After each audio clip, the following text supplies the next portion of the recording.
Hello everyone, it's Mary. Welcome back to the channel. So excited about today's video because it is another hacks video.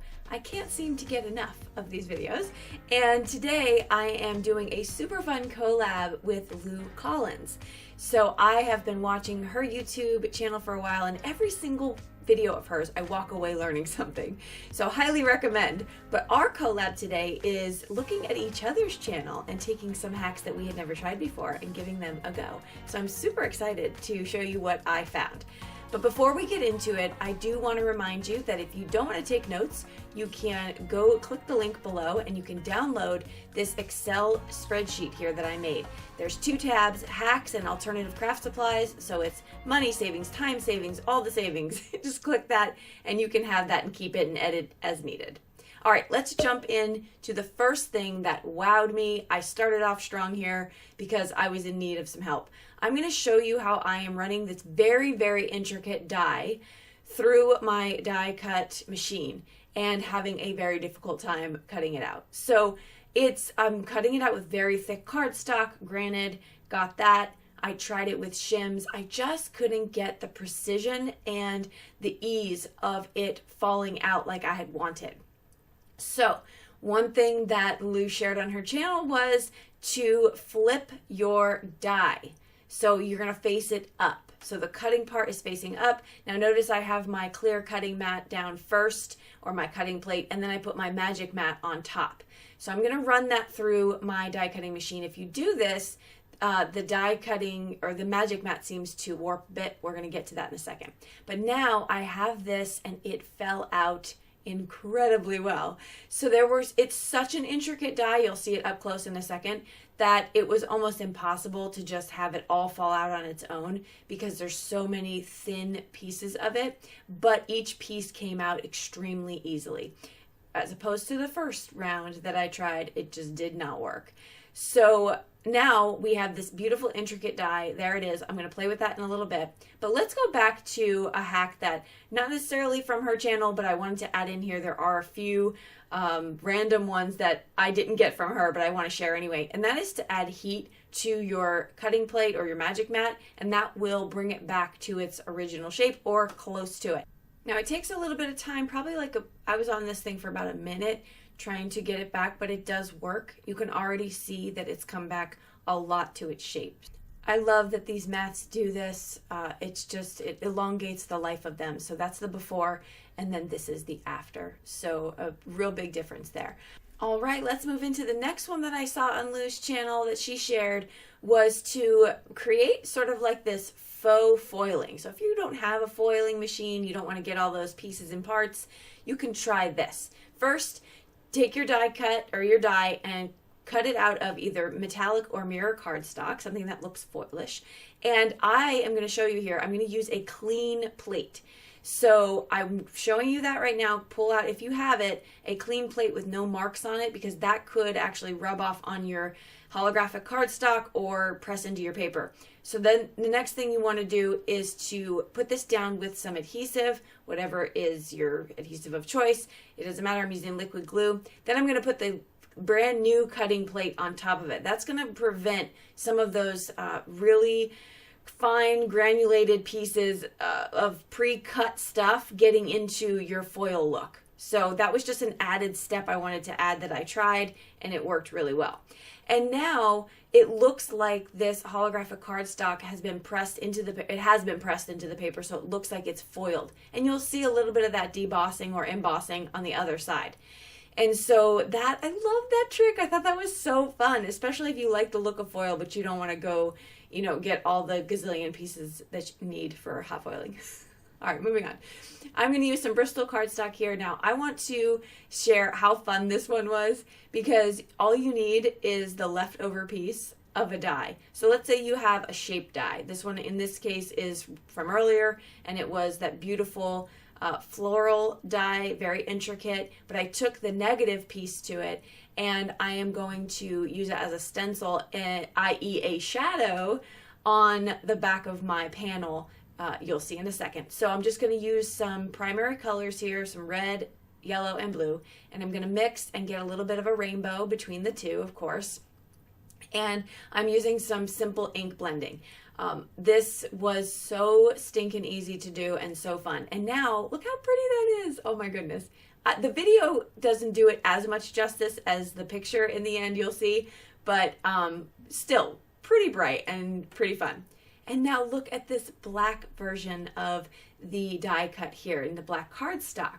I cut it in the beginning of the video out of white, but look at that. Oh, it's so wow. I love it so much.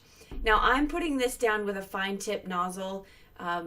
This is so intricate. I would recommend using like a spray adhesive, or in another case later on in the video, I'm going to show you another way that I do it. But I was just blown away by how simple this card was. Just a die cut, using pieces for stenciling, and then adding a sentiment. And then also you can see the struggle is real when you're trying to figure out placement for your sentiment. Anyone else out there struggle with this? I tried it in all different places, and I think I settled on middle to lower hemisphere. I don't know. All right. While we're doing that, I'm going to throw in another hack, and that is if you have mistakes on your white cardstock, you can take a little sand eraser. This one is for this reason particularly. Also, Mono makes one, or you can try even a sander, but it takes it right up. So that was just another added reminder that if you get those little smudges or whatnots, you can remove them most of the time. Now I'm back to figuring out my placement of my sentiment. All right. Come on, Mary, choose. Right there, boom. All right, we've gotten the lower, kind of the lower hemisphere of that. I added some embellishments, and that card was probably one of the easiest, most wow cards for me to make in a very long time. So try that technique out. You're going to love it. Now, if you've ever been like me and you have adhered your panel onto your card base upside downsies, then you will know that it's a pain in the butt. But there's a couple ways that you can get around that. The first one is to score the back of that cardstock halfway right down the center, right? And then what you can do is you can fold it up and create sort of this, like an easel. I don't know if easel is the right word, but sort of like a stand for it. So now the card will stand up instead of lay flat. So the recipient could write, you could write a message on the inside, and then it'll just kind of stand up for them so they can display their card if you wanted to do that. So there is the finished display card. But see, I probably wouldn't do that. What I do is another thing you can try, depending on the adhesive that you use, is you can try to heat it up and remove it. With liquid adhesive, this does not work for me. As you can see here, as I'm trying to do it. When I use the double-sided adhesive tape, it works much better. So that's interesting. But I tried to do it, and that liquid barely art glue is just like, it's a high level of commitment type of adhesive.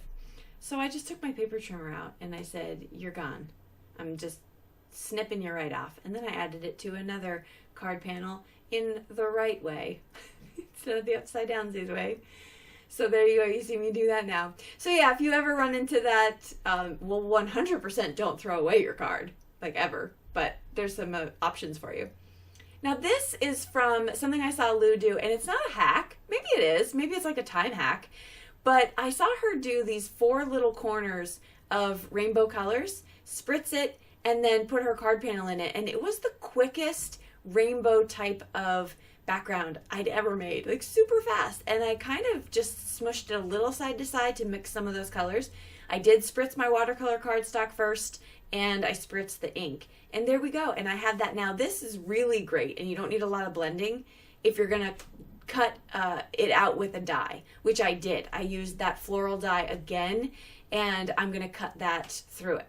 So of course, you know I can't leave ink, so I grabbed another piece of watercolor cardstock, and I'm sure that I'll use that background soon. Can you hear the sarcasm in my voice?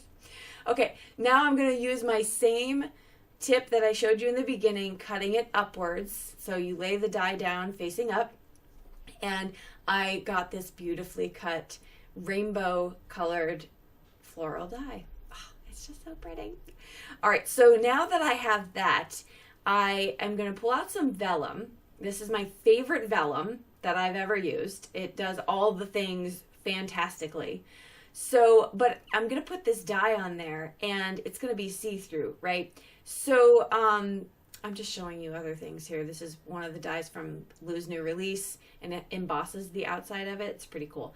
But anyway, I am going to now show you how to apply some adhesive to the back. You can take a little makeup sponge and put the glue down, and you can tap it on there. That's one way if you don't have spray adhesive.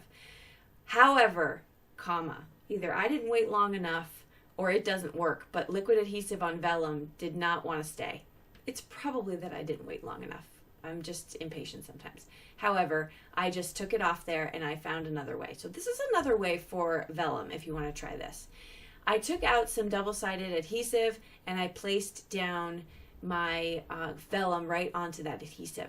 Now you're probably thinking, well, it's going to be sticky all inside that intricate die cut, and you would be 100% correct. It will be sticky, and that's the beauty of it, because we're going to make a glitter background behind our lovely die cut. So I'm going to peel that back, and then I'm going to place the floral die cut right onto this piece. Okay, I didn't keep in the rest of the footage of what I did with this piece because I was doing too much. So I just wanted to show you the hack of another way that you can adhere really intricate dies and add some super fun glitter. If you are glitter sensitive, fast forward or stop the video right now because there's just a lot of sparkliness flying all over the place here. But you're going to place it down and then tap it off a little bit and then burnish it in. So just take something where you can press it into it. That eliminates a lot of the flaking. Like hardly any flaking was happening after that. And now you have this really pretty background. You can use silver glitter, any glitter that you have, and it's going to fit right into those pieces because it's all sticky in there. And so that was the very last hack that I wanted to show you. I'm so happy that Lou and I did this collab. Go check out her video and see which hacks she got from my channel and that she's trying out. Also, don't forget, if you want that Excel sheet with all the hacks and the alternative craft supplies, click the link below, grab it, and download it so that you can edit it for yourself as needed. Thank you so much for hanging out with me. I will see you all in the comments down below and in the next video. Bye-bye.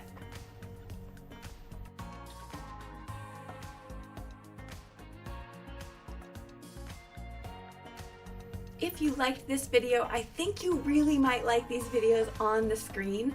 Lots of hacks, tips, tricks, money savings, all that, so you can check them out there.